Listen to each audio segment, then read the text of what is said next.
Well, hello everybody. Welcome to another live stream on History of podcast.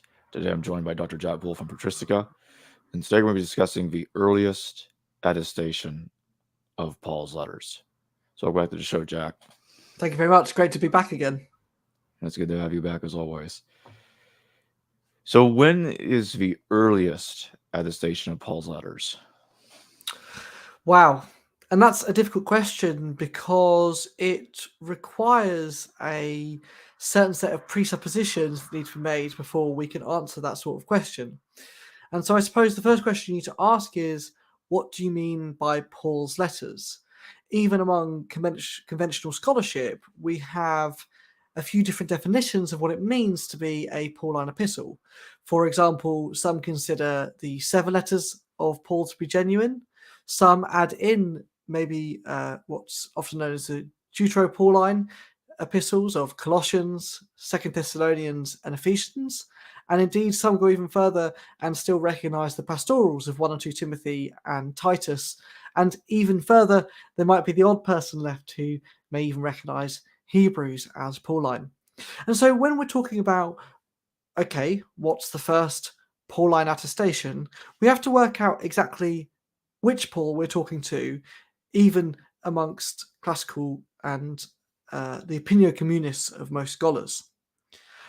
Where at Patristica we perhaps sometimes muddy the water in this question is with the Marcionite apostolos, that being the 10 epistles of Marcion's New Testament that he ascribes to Paul, and that are for the most part the same as the 10 that are accepted by most scholars of the canonical Paul, namely the 7 and the 3 I mentioned earlier with Colossians, 2 Thessalonians, and Ephesians.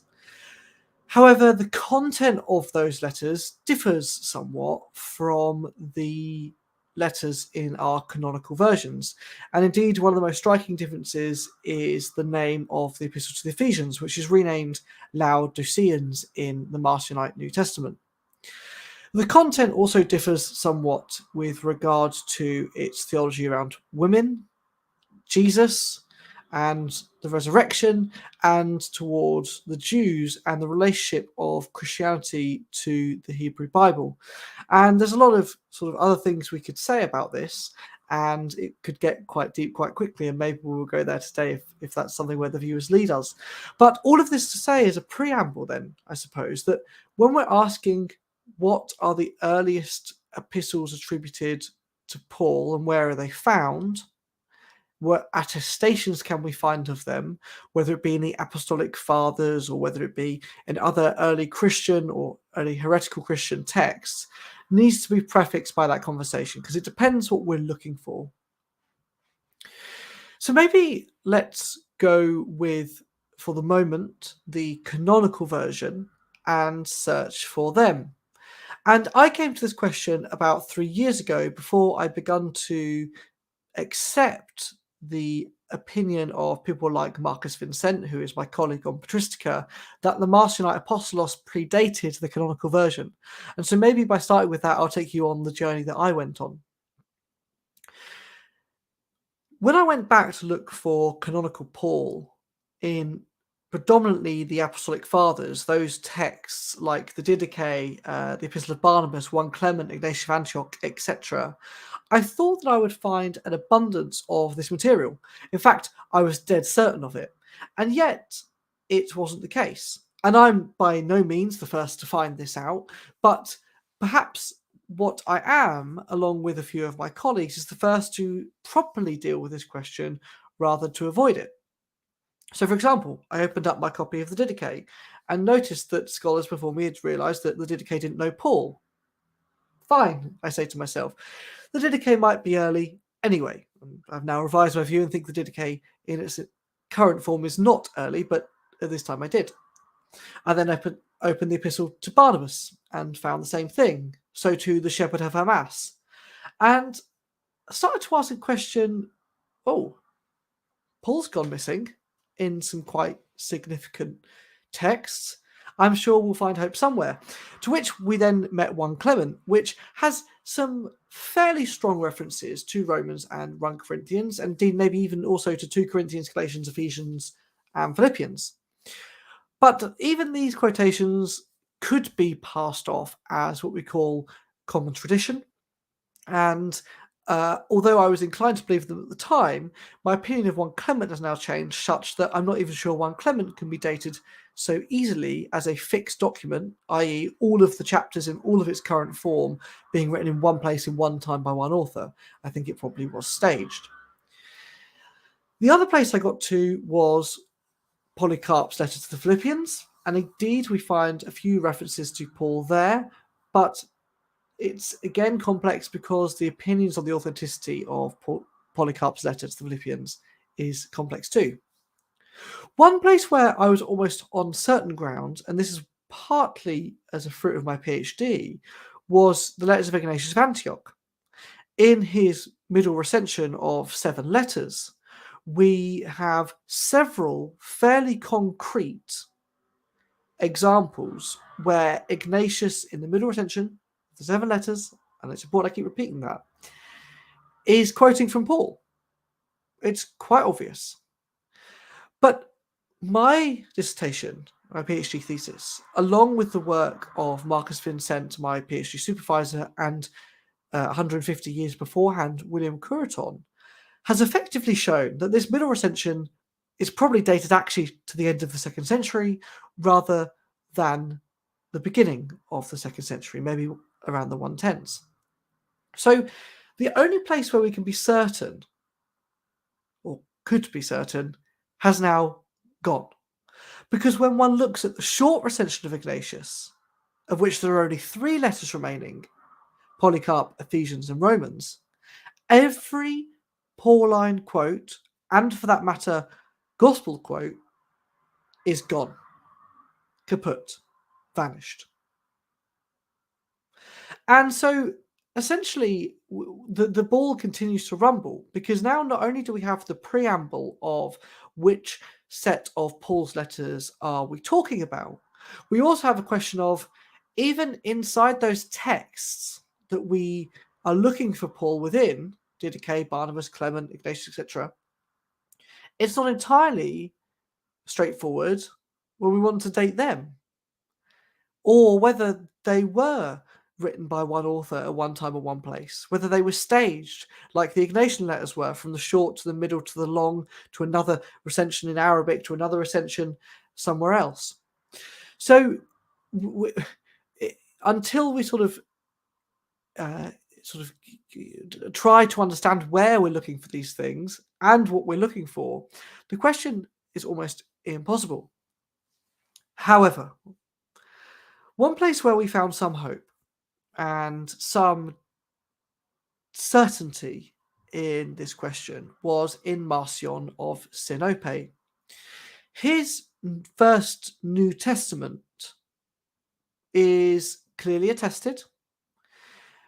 We don't know who wrote it, and there's some disagreement whether Marcion wrote it or reworded it, or whether it was the work of a previous editor who tried to create something like that, or whether it genuinely did go back to the letters of the real Paul.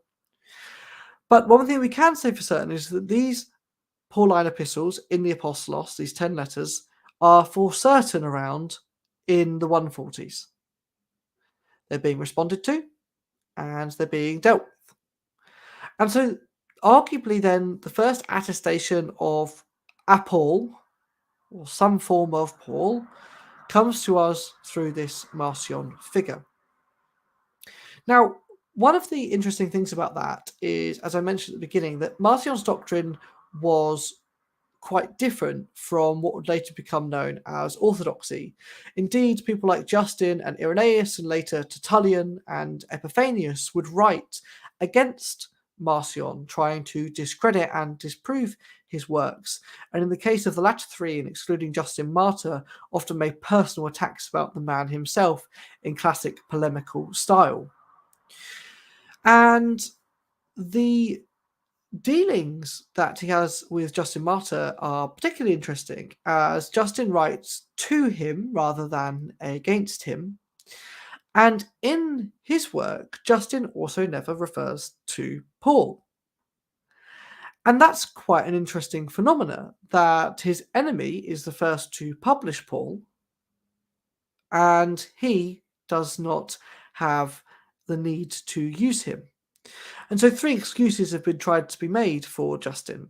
Either A, he didn't know, B, he did know Paul and just didn't use Paul, or C, and this is where I stand now, he did know Paul, he knew him ever so well, but only the form that Marcion knew, and therefore sought to stay away from him because Marcion idolized him. But as I mentioned before that brief interlude on Justin, one of the things we have to come back to is this different theology of Marcion, because it's not just the letters that make their first dramatic appearance with Marcion. It's the theology and the doctrines that come along with it. Indeed, one of the most interesting of these is the resurrection. Before Marcion, in texts that I am confident are pre-Marcionite in their formation, there is very little evidence of the resurrection. Not necessarily that the people who are writing texts didn't believe in the resurrection, but their fixation on it, their need to stress the importance and significance of Christ's resurrection from the dead. But yet, all of a sudden, after Marcion produces this apostolos of Paul's letters, the resurrection begins to become a large issue. And one of the things that all those other texts that don't mention the resurrection have in common is that they also have very little knowledge of the Pauline epistles.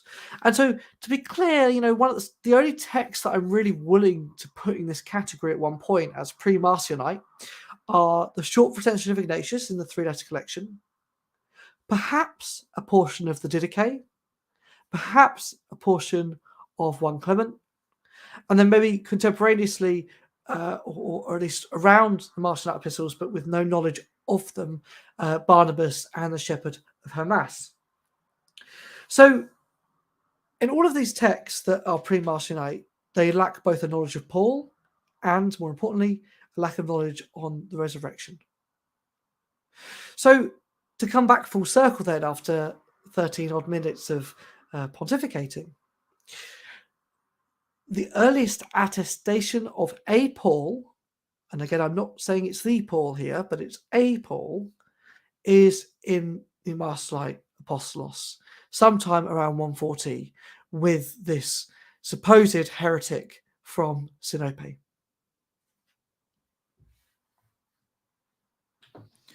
And what are the implications of that?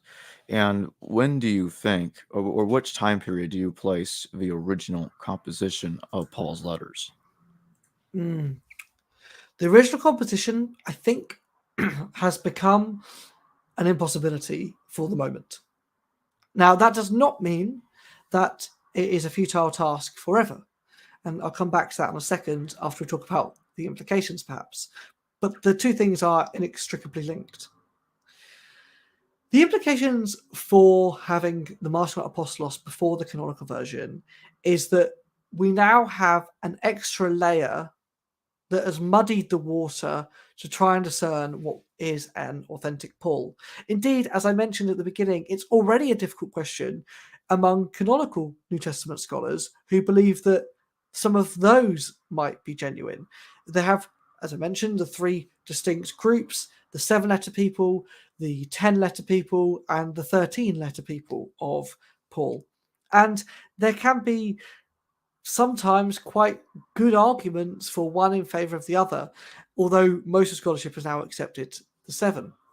And so what that means is, and I think this is sort of one of the main implications, is that when we then add the apostolos into the equation, it doesn't just mess up all of the current scholarly consensus, it destroys it, right? It becomes an almost a futile task to then ask which canonical one came first, because in almost all cases, and dare I say in all cases indeed, that the apostolos present an earlier version of the text than the canonical ones. And one of the ways we work that out is through the composition of the text. We look at small words, we look at theologies, we look at the way in which texts are written. And with a fairly good degree of accuracy, we can observe when a text has been interpolated versus when a text has been redacted. And in the case of the Apostolos, which Marcus and some others call the pre-canonical version of Paul, and the canonical version, the Apostolos presents an earlier question. So we almost have to put those ones to one side for a minute and come back just to these 10 that Marcion has. So then we're looking to date them. And even within this question, my mind wants to spin, because in a really funny way, the language of 7 of the Apostolos, coincidentally, or maybe not coincidentally, the same 7 that are agreed upon by most scholars in the canonical version, differs from those of a Deutero-Pauline nature, which are in 2 Thessalonians, Colossians, and not Ephesians in the Apostolos, remember, but Laodiceans. So there may be some disparity even between the sets as we have them, as Marcion attested them. Now, clearly, Marcion believed that all of them were genuine, for Marcion would not have published anything he did not view to be Pauline. He calls Paul the apostle, right? He is the center of good thought and theology. And so anything that Marcion did publish, he almost certainly thought was Paul's. So, irrespective of Marcion's feelings, though, these two sets still are present. The next question, though, that we have to answer is, to what extent did Marcion play a part in writing, or perhaps a better way of phrasing this, rewording the Pauline texts? And this is where the 3 hosts of Patristica slightly disagree, although we all agree on the fundamental principle that Marcion believes that Marcion had the first canonical the first Pauline epistle. Sorry. So some in our group, and I won't tell you name names. I wonder if you can go to the channel and work out who thinks what. And we plan to do a video on it soon, so you can come. But some of us think that Marcion played very little part in this, and that he was purely an inheritor. Some think that he had a very small role in rewriting certain parts or fiddling with certain sentences, and others think that he had quite a big role in forming this New Testament, but still based on raw material that he believed to be Pauline. Now, depending on which one of those 3 viewpoints you take, your ability to go back to an original Paul and decipher exactly what it was that he wrote becomes more and more difficult. If Marcion writes it in any capacity, then all hope is lost without more manuscripts or attestations, because Marcion has put his corrupted hand on it. And even if he's done it to a small extent, how do we know to what extent he's done it? We probably can't, but again, I won't say impossible, because we never know with the wonders of the computational linguistics that my 2 colleagues, Lance and Mark, do. If you take the other option that Marcion was an inheritor, then either one of 2 things happened. One, someone else wrote it and corrupted it, and Marcion inherited it believing it was Paul, or Marcion received it because it was actually from Paul and no one had corrupted it. I suppose there is a third niche option, that Paul wrote 7 of them, 3 of them were added, but by the time we got to Marcion, he couldn't tell the difference. If that's true and Marcion didn't have his hand in it, it's still quite difficult to find an original Paul. But truly, there is more of a chance, because we have a better computational linguistic methodology that would allow us to discern what we call maybe a core voice, a stream of consciousness or thoughts from a possible original author that go back to one place. Now, again, one could not say with all certainty that this was Paul, but one of the things that I'm really trying to make an effort with emphasizing in these community spaces for people who aren't involved in the sort of scholarly world full time is that I see a propensity of online scholarship to be so skeptical that the baby goes out with the bathwater. Sometimes I think, have to make decisions about what's more probable and be careful when we just choose to say, oh, well, I'm just going to be really skeptical. Nothing is obvious to the skeptic. Therefore, unless you can prove it beyond reasonable doubt, we can't do that. That's not how history works. We weren't there. I can't prove most things to you in history, probably, especially when it comes to the New Testament, beyond reasonable doubt, in the sense that, whether I can actually say I watched Paul write these 10 letters, I can't do that. But what I can say is that on the balance of probability, maybe we go for a civil court rather than legal proceedings, that it's more likely than not that these came from a voice of a man called Paul. And indeed, this is exactly what I've done with the Ignatian letters, that, okay, I didn't watch Ignatius write them as he was traveling from the east to Rome to be executed, but I can say that on the balance of probability, it seems more likely than not, and again, not beyond reasonable doubt, but more likely than not that Ignatius did write these letters, or at least someone that claims to be Ignatius, who later was, his story was added upon. And given the circumstances, would you say it makes it very, very difficult to know what Paul wrote? Yeah. I mean, as I just said, I do think that it is hard to know what Paul wrote. But again, not impossible. If we could isolate a core voice, then I would argue that was probably the original Paul, personally. And indeed, if it be the case that we found earlier manuscripts or earlier attestations, then that would help us affirm that. One of the things about the Pauline epistles is trying to make them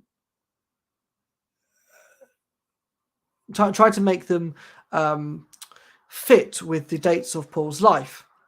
And one of the things I often hear when people say, oh, well, if it's the Marcionite Apostolos, it can't have been written by Paul, I say, no, quite the opposite.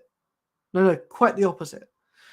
I think people have in their heads a bit of a modern day interpretation of the publication and reception of texts in antiquity. It is not the case that Paul writes on a Monday to the Galatians, and by the Tuesday, the church in Galatia has received it, read it, and is living by the moral standard that he has now prescribed.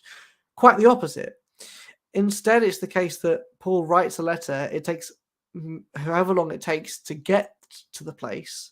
They then read it, and then it takes time for it to be transcribed and disseminated even further.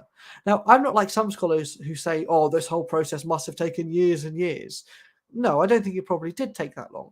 But I do think it takes quite a while for people to receive the text, copy the text, and then disseminate it, and then for others to receive it and regard it as authoritative, and then collect others to do the same.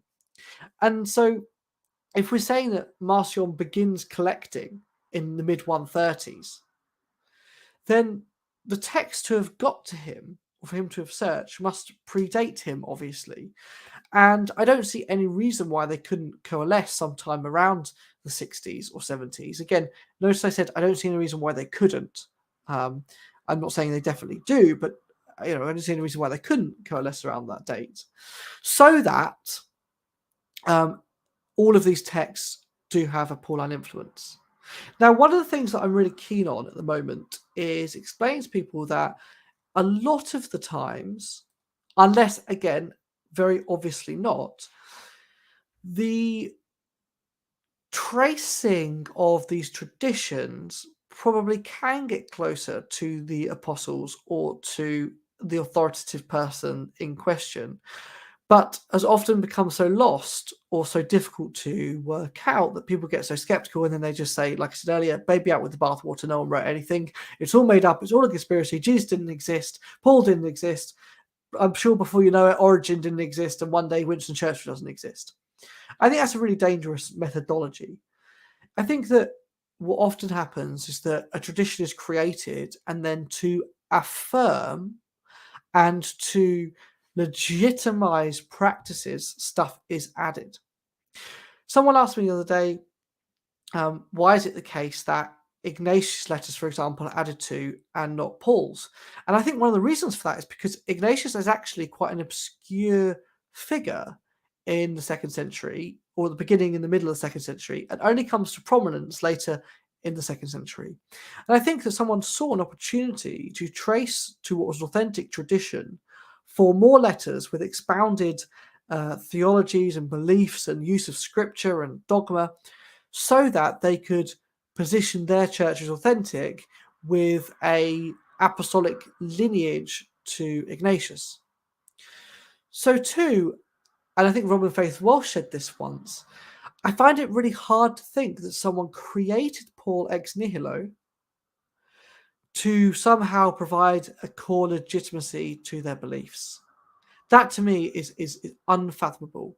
More likely, Paul was a real figure, and he did say many of these things, or at least some, probably should say some of these things, and write some things down, or at least people wrote them down on his behalf. We call these amanuenses, maybe. And that led to then an opportunity for a Deutero Paul, a second Paul, to expand and elaborate. And when we have usually considered that in the scholarly world, that has provided us with very little reason to doubt a real Paul, or indeed to doubt a real Pauline corpus. Instead, it just makes the question more interesting, although I agree more problematic and difficult, which is to then try and go back and ascertain which bit real, which bit not.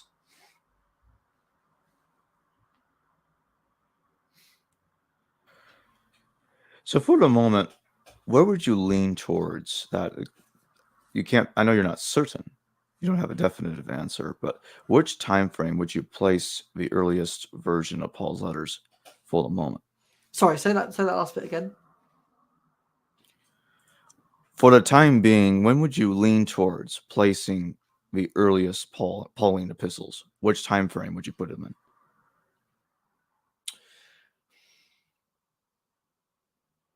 That's really tough. The earliest Pauline epistles, in terms of when they were written, I do think that the dates probably do stack up, and they might be 60, 70. And when I say the earliest, I'm referring to a core voice that we don't yet know, and probably not Laodiceans, Colossians, and 2 Thessalonians. Probably. In terms of when Marcion's epistles came into their existence in their current form, and irrespective of whether Marcion did sort of reinterpret them, I think that they are probably, again, quite early, if not all the way back to Paul. I can't see them being much later than the 110s, only for the sense that I think these things often need to embed. I make the point often that usually the cult of a person or their texts need time to become established and recognized. And that can't have happened if Marcion was aware of them not being, if that makes sense. And so, yeah, I think that the latest Marcion's epistles could be, assuming Marcion didn't write them out of nothing, would be the 100s to 110s. But I do think that a core voice of Paul, whether that be the totality of Marcion's texts or the 7 letters or a redacted form of the 7 letters, probably is Pauline. Probably.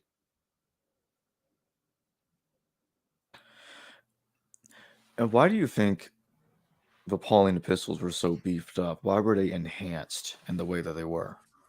Yeah, and so in February next year, I'm hoping to be holding a conference at my university, and it's going to be called Staging Christianity. And the reason why I really like that term is because I think it directly addresses the question you've just asked, namely that things are staged. They are staged. So we have this with Ignatius, and we have it with the Didache. I'm always positive it's the case of 1 Clement, but I haven't done the full work on that needs to be done. We have it with martyrdoms, stories. And we have it also too with the Gospels. We haven't mentioned yet the Evangelion of Marcion and its relationship with Mark, Luke, and maybe Matthew and sort of later John. Scholarship has always recognized this staging, but never been really and properly focused on it, I don't think. So when we go back to the 20th century, we see great scholars, sort of literary critics and textual critics, who are going through the text and saying, oh, this passage here, that doesn't seem to be original to the gospel. Oh, this passage here doesn't seem to be original to this letter. And indeed, we have so many textual examples of it. I need not remind your viewers of the various endings of Mark. Indeed, also the passage in 1 Corinthians about women being silent and it being moved to different places inside the text in different manuscripts. So what's happening, I think, in early Christian circles is that they are taking texts that are apostolic in nature. So I think they do come, at least in part, from the person who they say, or at least an amanuensis. I think we need to look at Papias, at Matthew, Hebrew Matthew, and also of what he says about the irregular narrative of Mark. All very weird. Don't know what any of that means particularly. But people are adding to it. When someone gets it, they add a bit. When someone gets it, they add a bit. Now, whether that bit is added because they have more information, or we might skeptically more say that they add it for their own dogmatic reasons to justify and legitimize their theology.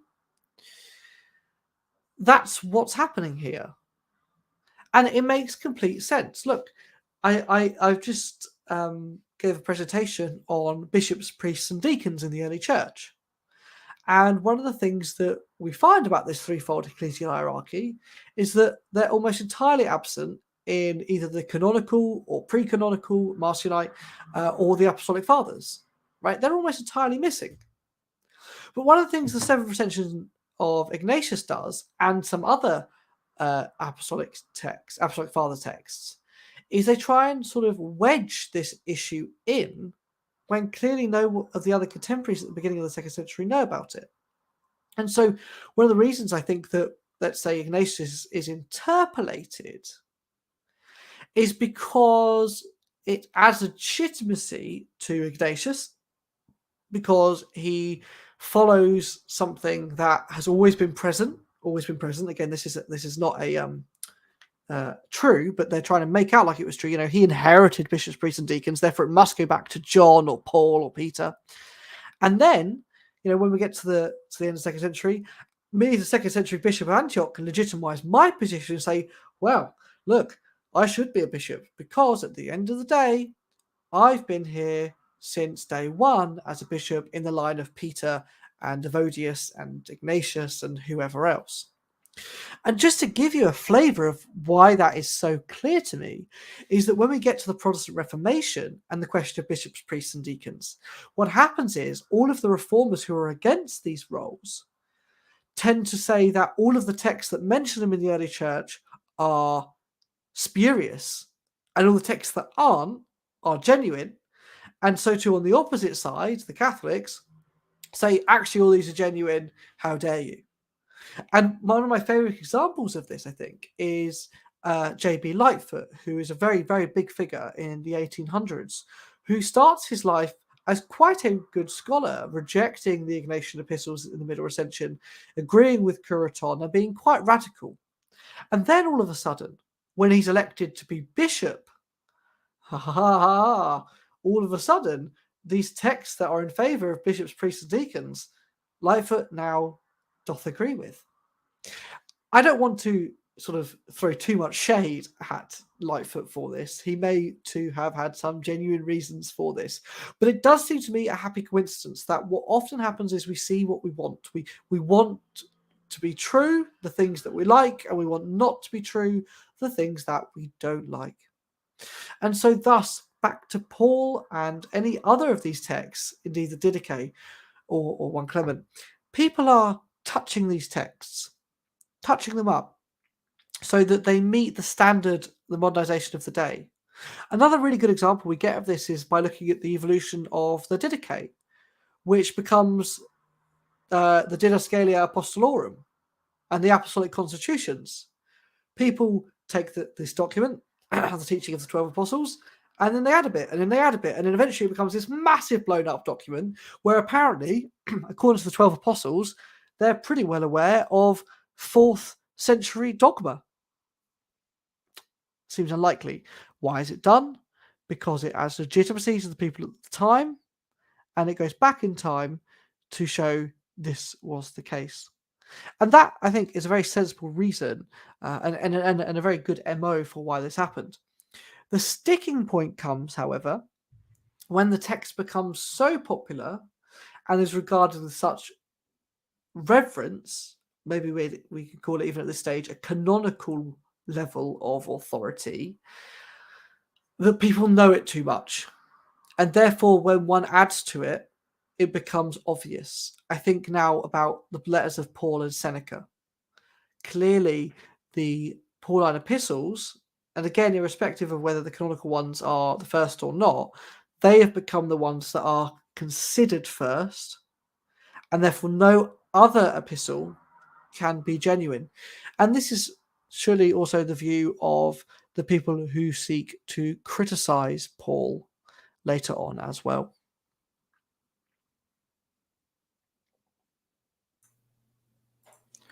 And how many changes or how many phases of changes did Paul's letters experience before they reached the canonical form? Again, almost impossible to say. My hunch would be to go for like mathematicians do and give upper and lower bounds rather than set numbers. I think that we should start to view ourselves a bit like mathematicians in the sense that the hypotheses take time to narrow down rather than creating set conclusions and beginning with that. I think that's where previous scholarship has gone wrong. So my lower bound would be at least 3, right?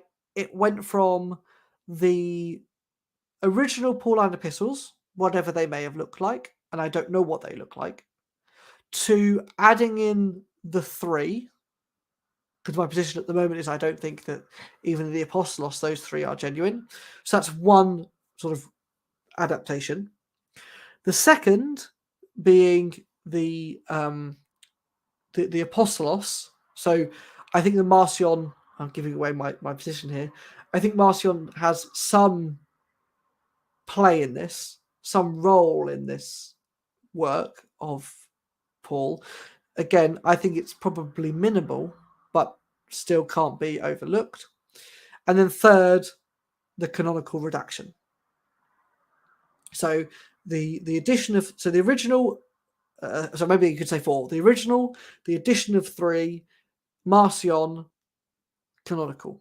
That'd be my hunch. So my lower bound then is going to be 4, and my upper bound, I couldn't give you a number yet. I think that's not currently a piece of knowledge that can be acquired. But again, I do think it's possible. And I just remind viewers that proper, rigorous, scientific, data-led scholarship on Marcion is basically as fresh as the new daisies of spring. We have basically spent no time looking at these properly yet. Yes, there were a few in the past, notably Harnack, for example.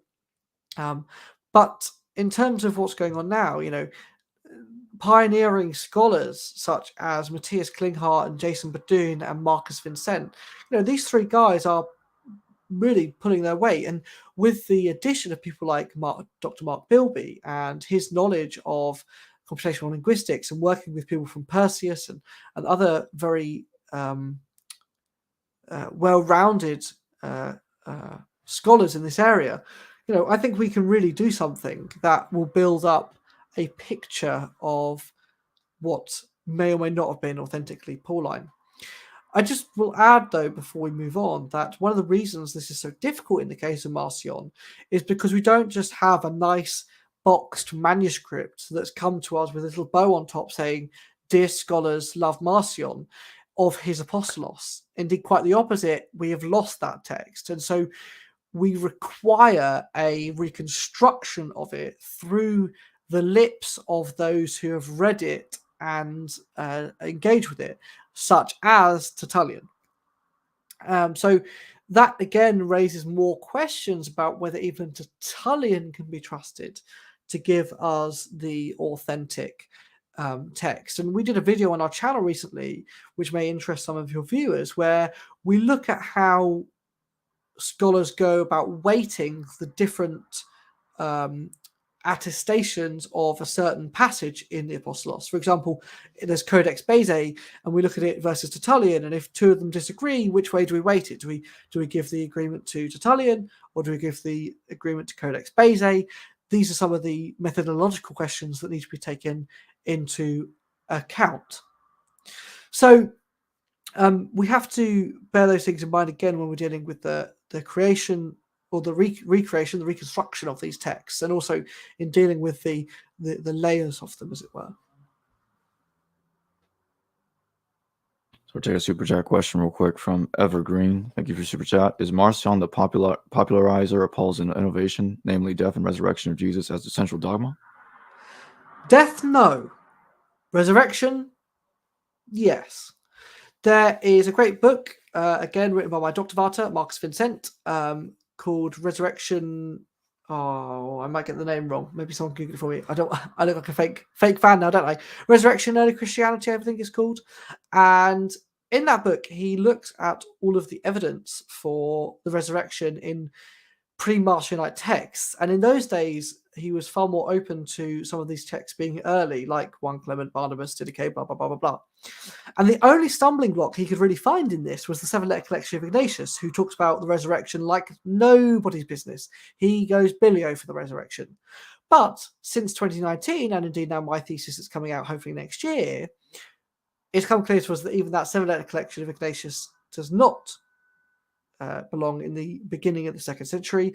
And instead the short recension does, which, surprise, surprise, the resurrection is almost entirely gone from. Now, Marcion creates, and this is what Marcus calls it in his book, the resurrection mania. I think a much better name for it is Anastasis Party, and I think Marcus missed out on a really good title there. That it's only after him that the resurrection becomes this massive deal. It's the thing that really starts to flourish here. And again, these two things are inextricably linked. Paul, resurrection. Paul, resurrection. And indeed, even if you look at Matthew's Gospel, for example, you know, the resurrection is, again, I'm not saying it's not important, but so much of it is teaching, right? So much of it is teaching, and that's the joy of that gospel. Again, I think Matthew's actually late 2nd century, or it's complete a product, but you see what I mean. It's only when you find Paul that all things come together. Yes, Christ's resurrection, early Christianity. Thank you. I did think it was. And so yes, so that's one of the things that occurs. Now, on the death, we have a slightly different case, because all of the early Christian texts that I think are pre-Marcion know that Jesus did die, and on a cross. Now, not all of them are obsessed with the crucifixion, i.e., not all of them are saying it's by the cross our sins are forgiven, it's by the cross our sins are forgiven, as certain theologians do today. But it's clearly a central element to the faith. Jesus was crucified. And it's almost the only thing you can get everybody to agree on. And I find this a really interesting point, and I've come into fire for this before. I'm sure I will again in the comments today. I think it's one of the best examples of how we know that mythicism wasn't the case. Because there's none of this business in his early Christian texts of Jesus being crucified in the heavens, or Jesus being not a person. Now, they might disagree about how Jesus got to be a person. Not most of them don't have a nativity story that goes nicely with the babe in a manger. And indeed, Marcion's figure just plops out of the sky into Capernaum, right? He just, boop, and he's there. He's a grown man, full adult. But it's like, why is it that everyone agrees when they disagree on so much else, and they do disagree on some other things, and they focus on different other themes? Why is it that everyone agrees he was crucified? I find that really strange. But I'm sure, lots of mythicists will come after me for that. So that's the way the news goes.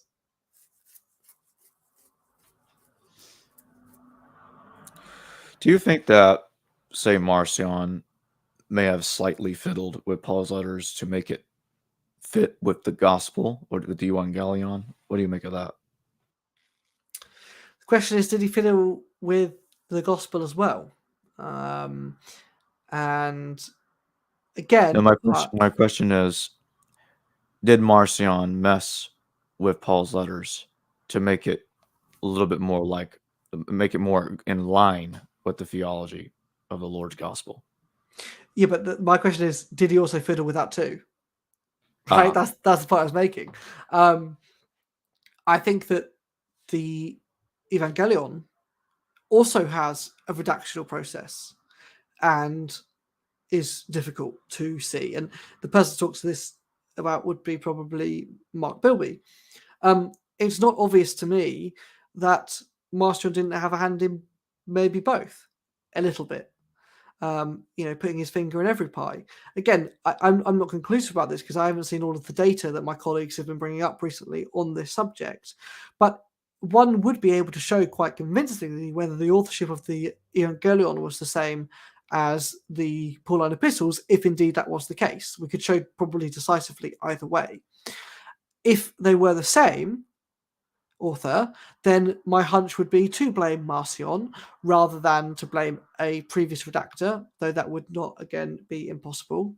But to me, it seems that, again, the answer is there to be found. I just have to go and check the data with my colleagues to work out whether that was true or not.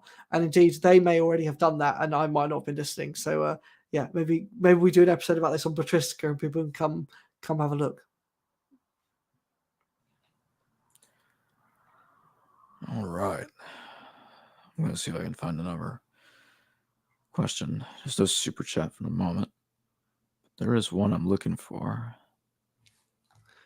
Gosh, I hope it's not a difficult one. It's not. I assure you of that. Let me see.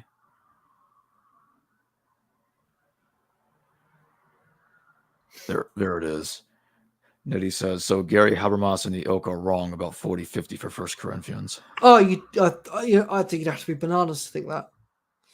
I mean, even in canonical world, where we take all of the opinion of communists of scholarship thus far, I think you're really pushed to say 40-50. One thing I might too actually just bring up is the reordering of the Ignatian epistles and the Apostolos. I think this is really interesting. In obviously our text, we get the classic Romans, 1 and 2 Corinthians, and they are essentially ordered by their size, with Romans being the great opus magnum of Paul. But in the Apostolos, they're ordered differently. They're ordered according to geography, and they're ordered according to chronology. And so Galatians is the opening text. And so, to the question, Nidhi, and thank you for it,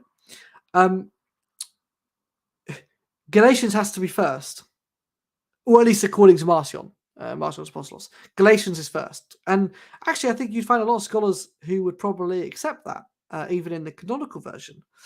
But the idea that they could be 40-50, I think, is really brave, partly because of what we understand of a post-temple era after 70 AD.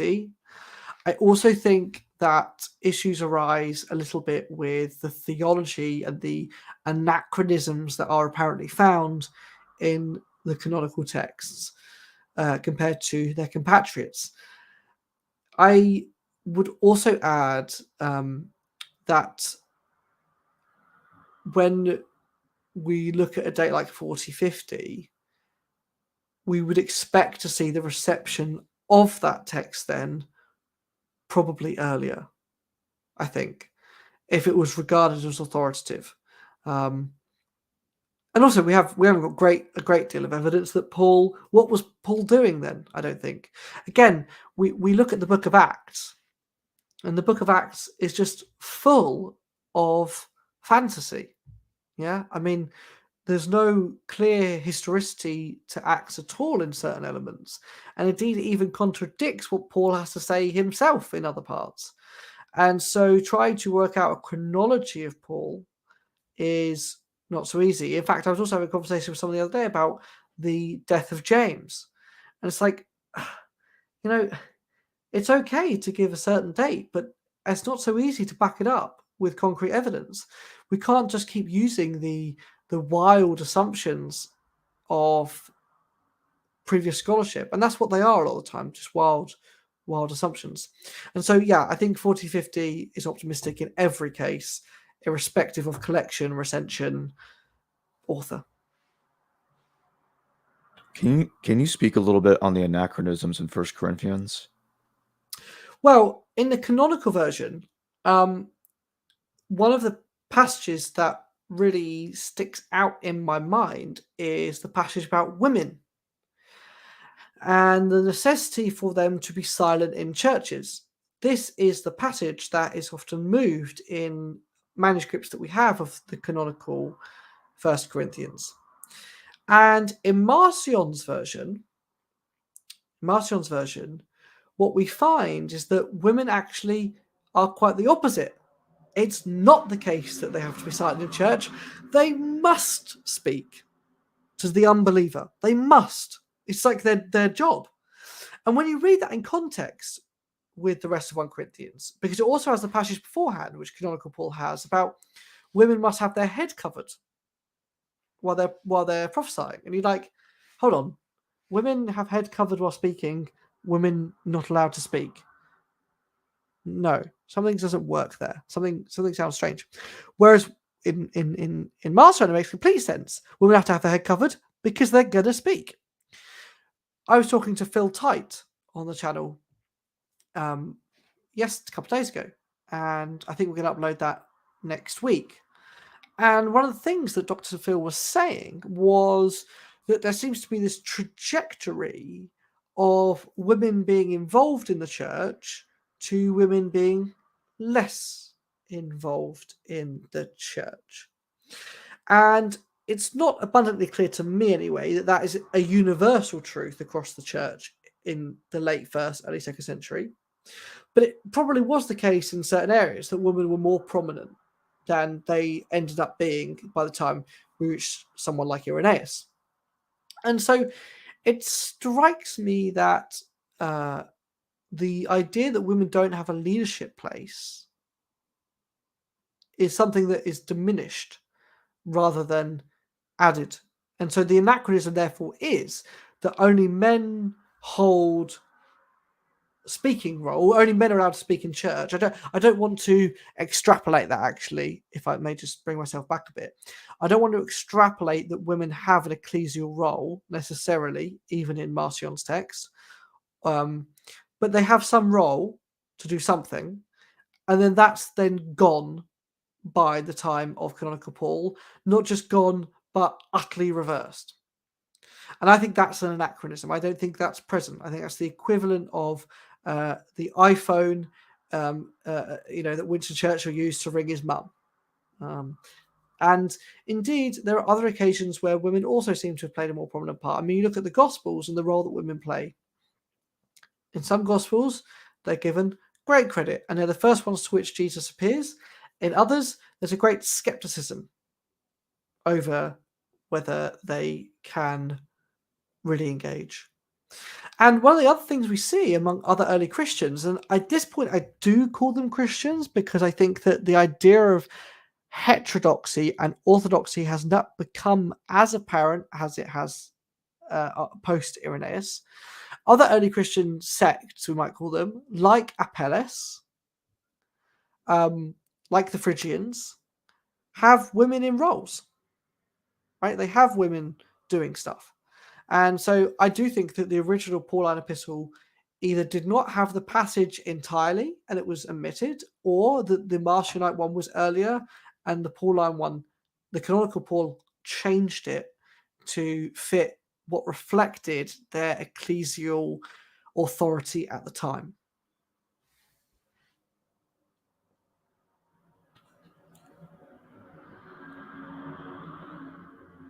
See if I can.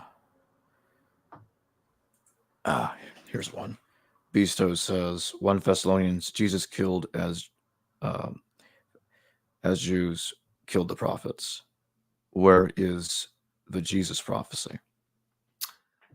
Where I don't massively understand the question. So if I had to guess on what he meant, is I think he's asking about the difference between 1 Thessalonians 2:16 Mm-hmm, in the canonical version and the apostolos version. Oh, is it there? Or is it we did not a video there? of this on your channel, no? Yeah, a while back, I believe.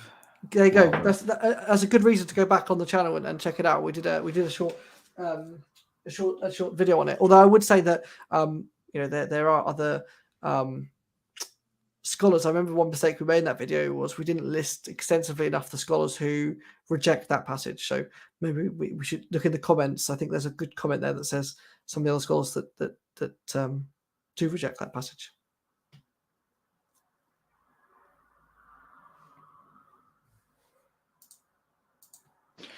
What do you make of the idea that 1 Corinthians and 2 Corinthians were originally several letters that were spliced together? Does that go in hand with the redactional process you're talking about, or is it unnecessary because of the constant adding that was going on? That may make it look like there were several letters spliced together when they were not. Well, if they were spliced together, there's no clear syntactical, grammatical, or lexic differences, to my mind, either in the Apostolos or Canonical Paul, that would say they were different authors. So one could take some comfort in that fact that at least if they were spliced, that they contain some integrity as being from the one voice. On saying that, then it becomes quite difficult to distinguish different letters if they're not by, or different parts of a letter if they're not by the same voice. I often do wonder what happened to what we might term now 0 Corinthians and 3 Corinthians, which I think also existed and have been lost for one reason or t'other. Perhaps they're not lost and they are part of it, but I struggle to think that they're spliced because, again, we don't have any clear attestation either through secondary sources or through manuscript evidence that this was the case. So I can't prove it, basically, or I also can't disprove it. It's almost like a question that's, it's almost like it's a question that's it's not falsifiable, right? You could say it was 10 letters spliced together, and I couldn't falsify that. I just can't do anything with that information. The only letter that you maybe could do something like that with is letters where there have some differences. And so I think of Philemon, Philippians, where at the beginning it says bishops and deacons. And you think, whoa. If Paul wrote all these other letters and include even the rest of Philippians, why are these roles never mentioned again? That's weird. That's how has that happened? How has these two ecclesial positions, offices, come to such prominence and nobody else seems to know about them, and Paul doesn't even talk about them? So yeah, that is a slight oddity to me.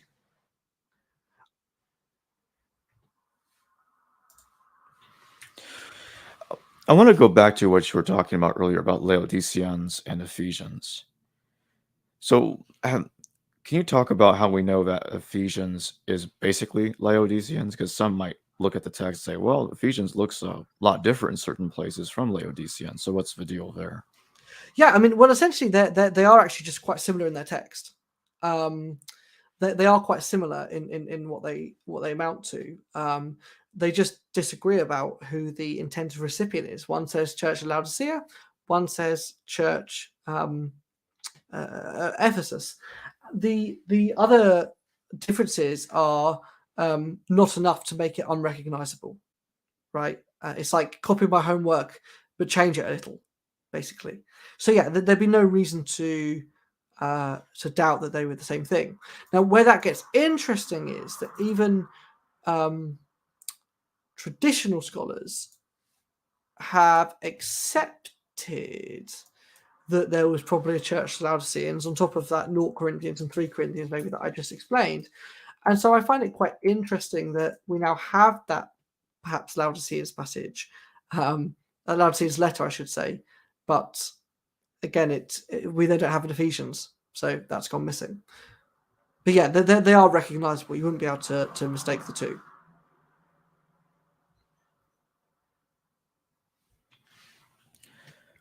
I'm gonna find something else I saw earlier. Actually, before I get to that, let's go with this one. Theophilus 09 says, Marcion seems to have removed majority of references to the Old Testament, whose God, Yahweh, he considered to be an evil demiurge. He removed chapters 1 and 2 of Luke and other Old Testament references as only gospel. Yeah, of course he did. I mean, the last thing he wants is for this new Jesus movement, who maybe even more aptly named the Pauline movement, to be associated with the demiurge, this sort of horrible little god who's not the real god, who has corrupted what's going on.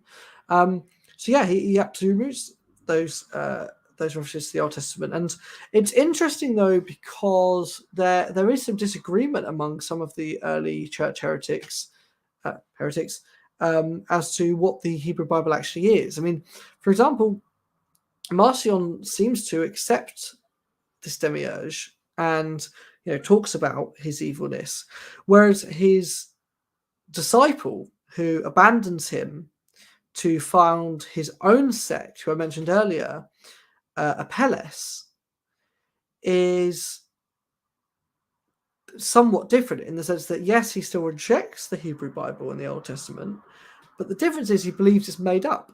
He thinks that it's just fiction. So there is some disagreement about that. But yes, of course, Marcion has to get rid of those texts because, or not include them. It's interesting there in the questioner, or the statement that says Marcion seems to have removed. That's with the presupposition that Marcion corrupts Luke, as Tertullian claims, not as I am claiming that actually Luke interpolated Marcion. Yeah, so I don't know whether the question meant that subtle difference there, but I think it's a really important one to note that, yeah, I don't think it was Marcion that did the removing.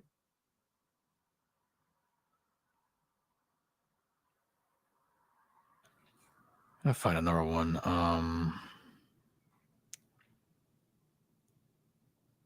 Let's see. Theophilus 09 says, close analysis of syntax, grammar, word order, vocab, sentence length, hapax, and Waltzingskong suggests Galatians, Romans, 1 Thessalonians, Philemon, and 1 Corinthians have a consistent style. Yeah, I mean, again, that makes complete sense to me. I would also add into that, you only included what there, 2, 4, 5. Yeah, I mean, I'd add into that 2 Corinthians and Philippians. But yeah, it's interesting. I mean, you bring up Philemon. I mean, obviously, Chrissy Hansen has been on your channel recently talking about the issues with Philemon and the authenticity of that. Now, I'm not entirely sure I agree, because I think that the working out the authenticity based on canonical texts and apostolos texts is complex. But yeah, I mean, I don't see any problem with the separation of the 7 and 3, and then the other 3. But again, this is still so fresh. I mean, it's almost like people are rushing to answer the question before they've even considered the question fully.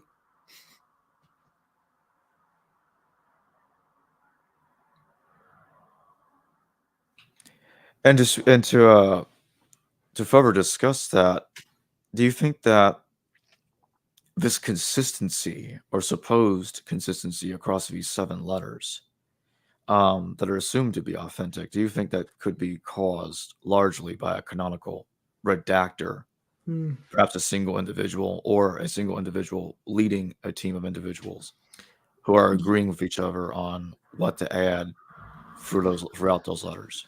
Yeah, so definitely the second option. We know absolutely that there were schools in the early church. There was a school, or many schools, I should say, in Rome, for example. And they would have been, of course, interacting with each other. It's again, one of the great things about talking to Dr. Tights the other day was that he mentioned many other occasions in Greco-Roman worlds where schools would compete for their different forms of philosophy, whether it be Epicureanism or sophists or Platonists or Aristotelians, whatever the case may be.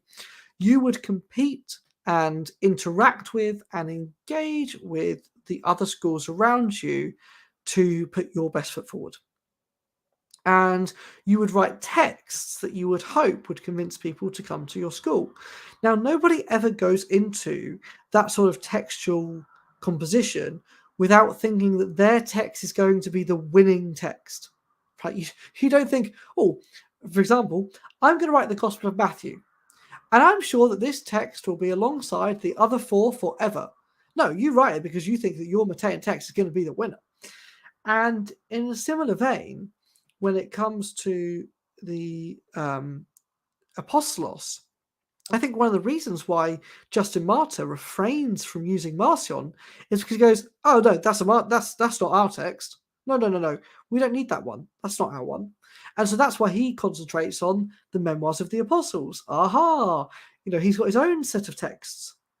It's only with Irenaeus that things begin to change, where now it's not the case that we just have a few texts here and there and we might be able to disagree. No, God gave us 4 Gospels because they're the 4 winds of the world. Yeah, I mean, I think even a grade 4 knows the difference between the 4 winds of the world and that not being true. But that's the sort of dogmatism that we then get to. There also seems to be a consistency, so not just a timing thing that everything seems to happen around the time of Irenaeus. There also seems to be a consistency thing with what I think should be called canonical language. So when we look between, let's say, the redactions of the Apostolos and the Evangelion versus their canonical forms of Luke and the canonical Paul, there is a increase in canonical terms that would later become very popular. One of the ones that I think is very interesting is the term baptizein, to baptize.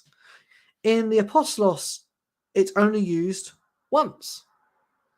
First, to washing your hands. Nothing to do with the sacrament. Canonical Paul, whoa, baptizein, everyone do be baptizing everybody. It's a non-stop baptism party.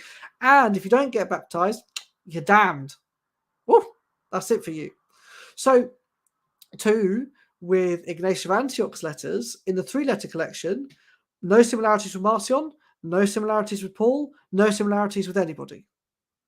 In the canonical Paul, Ignatius, in the middle retention, uses all those buzzwords. Oh, he loves them. Baptism, resurrection, etc. So there seems to be a coalescing around the 160s into 70s, maybe 180s, of texts reforming themselves to have one narrative, one storyline, one set of events. And that's not the case before then in the same way. Now, again, I add that that's not to say that all of the texts that are formalized and regularized as the proto-Catholics wish them to be don't predate that formation. I don't think they appear out of nothing. I do think that Papias still needs to be listened to. I do think that that has to be understood properly and is complex. But when we come to the finalization of these texts in their canonical form, that's where our our editors, our redactors come into their own. So we'll take the super chat. These next two super chat questions real quick before we close. Edward Green, thank you for your super chat. Is Marcion anti-Jew, or he wants to separate Jews from Christians? What is the motivation for that? Yeah, I mean, he absolutely wants to be separate.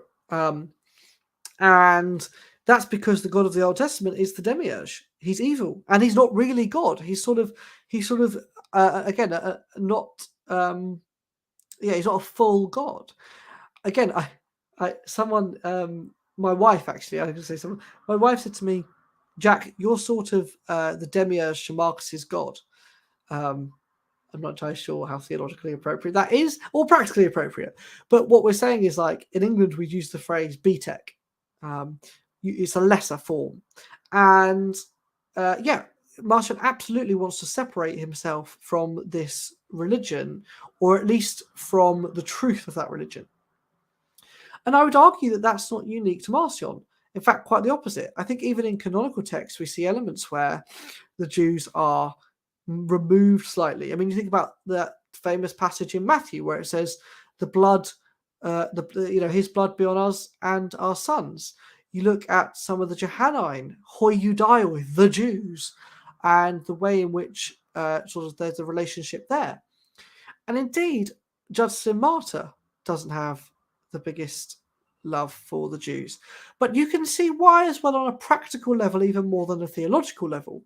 If you are a Christian in 70 AD or even later in the Bar Kokhba revolt, if you are a Christian, the Romans haven't got time to separate you out from the other semi-Jewish looking religions in the area.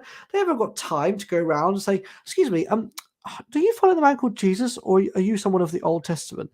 They don't care. They're going to lump you all in the same pot and do you in. They're going to expel you from Rome. They're going to destroy your house, take your property, expel you from Jerusalem, etc., etc. And so there's a practical element to which I think that they say, yeah, you know what? We're not Jews. In fact, we're really not like Jews. And in some cases, even further, we hate the Jewish religion. Oh no, we want nothing to do with that. And so, yeah, Marcion absolutely does do that. And indeed, I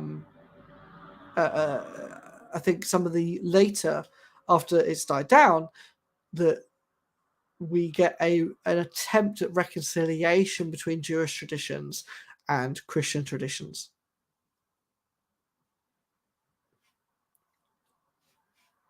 John D, thank you for your super chat. Could Jack talk about how he balances his scholarship with his faith? I understand if not.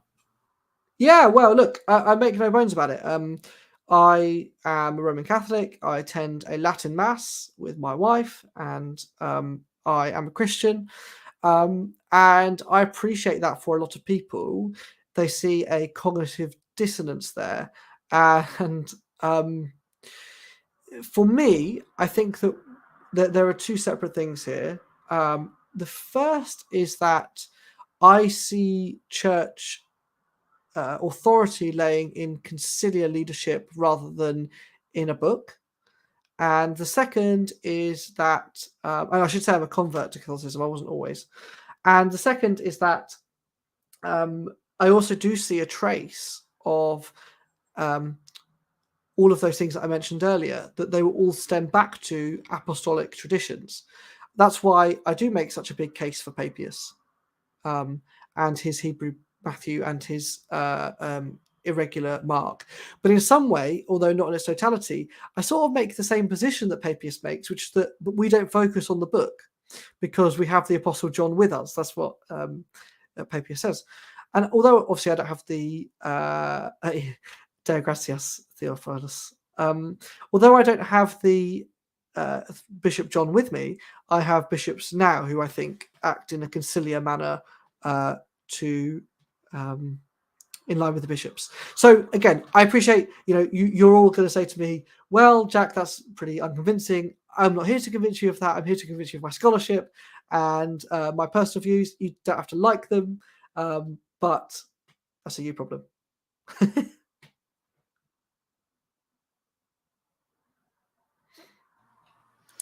Well, thank you for joining me today, Jack. No, you're welcome very much. I think this kitten is also quite desperate to say hello. So, So everybody, check out the Patristica tag in the description below to go check out his channel and subscribe. And I'll see everybody later. Thanks again, Jack. Bye-bye. Hello viewers, thanks for watching this video from the History Valley YouTube channel. Please don't forget to subscribe and hit the notification bell. And if any of you wish to further support this channel, please consider checking out this channel's Patreon page and becoming a patron. And or donate through PayPal or through Super Chat during your live stream. Thank you.